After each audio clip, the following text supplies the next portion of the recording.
है संजय भाटिया, एक और चेहरा। हम लगातार चेहरों के बारे में बात कर रहे हैं। संजय भाटिया के विषय में यह जानकारी मिल रही है कि संजय भाटिया महासचिव बन सकते हैं। संजय भाटिया राज्यसभा के एमपी हैं, राज्यसभा के सांसद हैं और उनके बारे में विशेष बात यह है कि वो करनाल से पहले सांसद थे और करनाल से सांसद थे। मनोहर लाल खट्टर को चुनाव लड़ना था।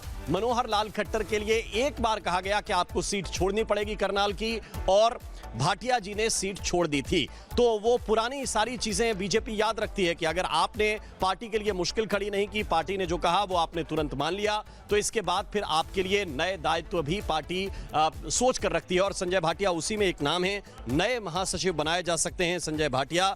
वो अभी राज्यसभा के सांसद हैं और करनाल से उन्होंने अपनी सीट मनोहर लाल खट्टर के लिए छोड़ दी थी और उनको संभवतः अब जनरल सेक्रेटरी बनाया जा सकता है, उनको नया दायित्व दिया जा सकता है। तो मैंने कहा कि कुछ जो नाम हैं वो कई बार अप्रत्याशित होते हैं, लेकिन पार्टी जिन नेताओं को काम पर लगाती है या जिनको किसी दायित्व से हटाकर नई दायित्व देती है, तो वो साथ साथ ये भी बताकर चलती है कि आपको भविष्य के लिए तैयार रहना है और आप महत्वपूर्ण भूमिका में भविष्य में नजर आएंगे। और उन्हीं में से एक नाम है करनाल से लोकसभा सांसद रहे, मौजूदा राज्यसभा सांसद और मनोहर लाल खट्टर के लिए अपनी सीट, लोकसभा सीट छोड़ देने वाले संजय भाटिया, उनको महासचिव बनाया जा सकता है। इसके अलावा जैसे मैंने आपको पहले बताया था कि एक हेमांग जोशी हैं जो बड़ोदरा के एमपी हैं, उनको युवा मोर्चा का काम करने का अच्छा तजुर्बा है, गुजरात में बड़ा अच्छा काम कर रहे हैं पार्टी के लिए, और अब लगता है कि युवा मोर्चा में बड़ी जिम्मेदारी उनको राष्ट्रीय नेतृत्व के तौर पर सौंपी जा सकती है।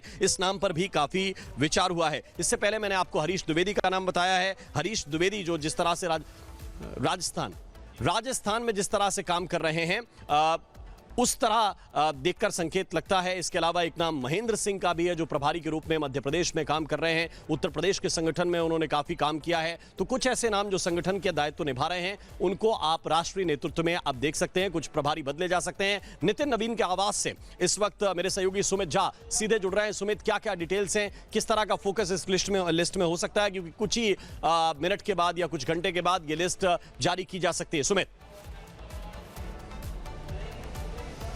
बिल्कुल, देखिए, रिपब्लिक मीडिया ने सबसे पहले इस खबर को कल ही हमने बताया था कि आज दोपहर में किसी भी वक्त बीजेपी की नई टीम का ऐलान हो सकता है। हम इस वक्त नितिन नवीन जो कि भारतीय जनता पार्टी के राष्ट्रीय अध्यक्ष हैं, उनके आवास के ठीक बाहर मैं खड़ा हूं, एक मोतीलाल नेहरू मार्ग, और यहां पर भले ही अभी सन्नाटा है, लेकिन आप समझिए इस सन्नाटे के अंदर एक राजनीतिक तूफान, आप इसे कह सकते हैं कि छिपा हुआ है। और वो राजनीतिक तूफान इस लिहाज से हम कहेंगे क्योंकि वो जो नई टीम है, जिस नई टीम का ऐलान आज होगा, उस नई टीम पर एक बड़ी जिम्मेदारी न सिर्फ आने वाले 7 राज्यों में चुनाव को लेकर, बल्कि 2029 और सबसे बड़ी जिम्मेदारी जो यूपी चुनाव, जैसा कि आपने कई सारे नाम भी गिनाए, उसमें अनुराग ठाकुर बहुत अहम है, स्मृति ईरानी बहुत अहम है। अनुराग ठाकुर के बारे में ये भी बहुत दिलचस्प जानकारी ये है कि जब भारतीय जनता युवा मोर्चा के राष्ट्रीय अध्यक्ष अनुराग ठाकुर हुआ करते थे, तो यही नितिन नवीन जो आज राष्ट्रीय अध्यक्ष हैं बीजेपी के, वो उस वक्त भारतीय जनता युवा मोर्चा के राष्ट्रीय महामंत्री हुआ करते थे,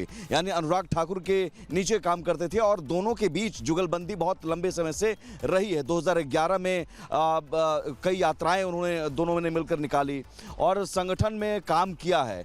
तो जरूर नितिन नवीन चाहेंगे कि जो एक युवा एनर्जी है और जोश है और जो एक जुगलबंदी है वो भी बनी रहे, उन्हें कमांड देने में दिक्कत ना हो। कई बार क्या होता है कि आप जब अनुभवी होते हैं और बड़े कद के होते हैं, तो उनको राष्ट्रीय अध्यक्ष होने के बावजूद कमांड देने में बड़ी झिझक होती है।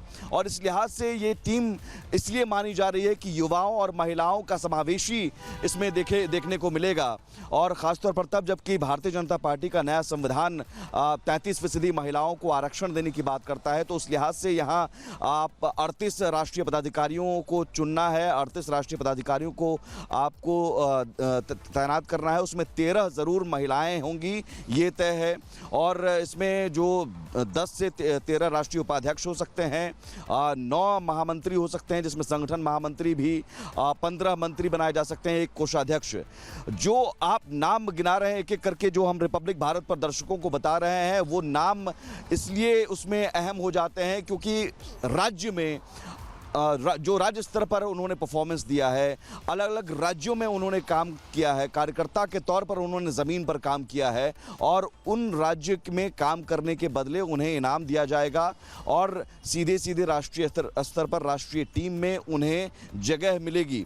और बीजेपी की इस नई टीम का मतलब सिर्फ ये नहीं है कि आप एक नई टीम बस गठन कर रहे हैं, बल्कि एक मैसेज देने की कोशिश दो वर्गों को, MY महिला और युवा, जो प्रधानमंत्री नरेंद्र मोदी कहते रहे हैं कि महिला और युवाओं पर हमारा फोकस है, तो महिला आरक्षण बिल संसद में अभी लंबित है, परिसीमन बिल लंबित है और महिला आरक्षण बिल को लेकर लगातार सरकार की कोशिश है कि हम इसे पारित कराएं, लेकिन विपक्ष इसमें अड़ंगा लगा रहा है। इस टीम के जरिए एक मैसेज देने की कोशिश ये भी होगी कि साहब देखिए विपक्ष कितना गंभीर है महिलाओं को आगे बढ़ाने को लेकर और हम देखिए कितना गंभीर हैं, हम हमारी टीम में देखिए महिलाओं का ये प्रतिनिधित्व। और हाल में जिस तरह के जेनजी को देखा हमने आक्रोश में, या फिर जेनजी का इस्तेमाल विपक्ष जिस तरह से कर रहा है, वो जेनजी बहुत अहम है। यूपी में आप समझिए कि 15% जेनजी वोटर हैं और 2029 में या 2027 में ये जेनजी आने वाले चुनाव में बहुत अहम भूमिका निभाने वाले हैं।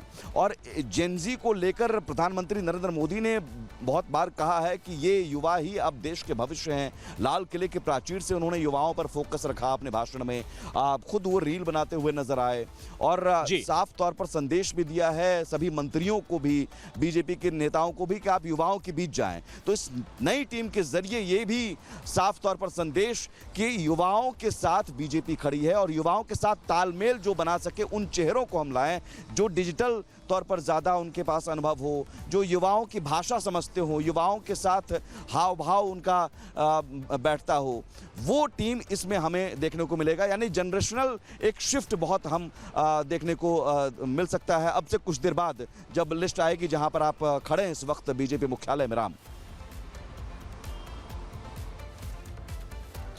बिल्कुल लिस्ट आएगी और जिस तरह आप सुमित बात कर रहे हैं, ये कुछ महत्वपूर्ण चेहरे इस लिहाज से भी हैं कि जैसे आपने बताया कि जेनजी के साथ कनेक्ट बैठाना है और वो कहीं मिसिंग है, इसमें कोई दो राय नहीं है, वो मिसिंग है। प्रधानमंत्री ने जो संकेत लाल किले की प्राचीर से किया है युवा भारत का, 2047 तक विकसित भारत का, और जिस तरह के काम गिनाए हैं, कई बार ऐसा लगता है कि बहुत से आंकड़े ऐसे हैं जो युवा तक आप पहुंचा ही नहीं पाते।